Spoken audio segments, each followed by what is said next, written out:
বিসমিল্লাহির রহমানির রহিম।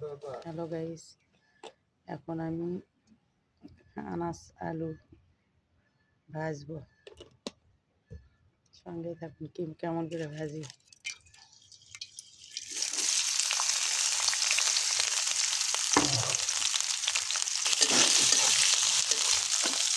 আমরা আনাস আলু কেমন করে ভাজি আপনারা দেখেন, আপনারা কেমন করে ভাবেন আমাকে জানেন।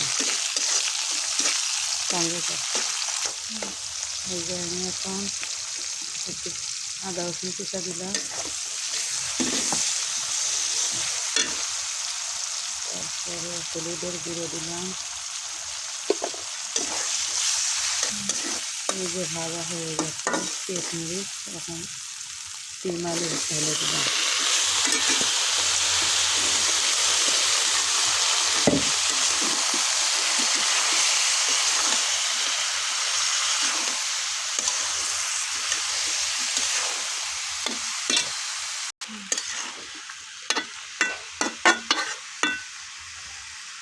এই যে এখন ঢাকা দিলাম, পানি দিব না।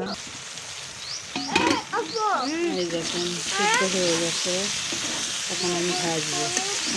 সঙ্গে থাকুন।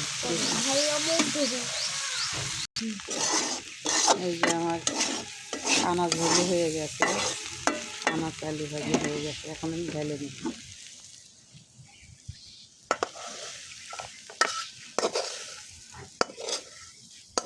কেমন হয়েছে অবশ্যই কমেন্ট করে জানাবেন। কীভাবে আপনারা রান্না করেন আমাকে বলবেন। আমরা এভাবেই রান্না করি। আসসালামু আলাইকুম, খোদা হাফেজ।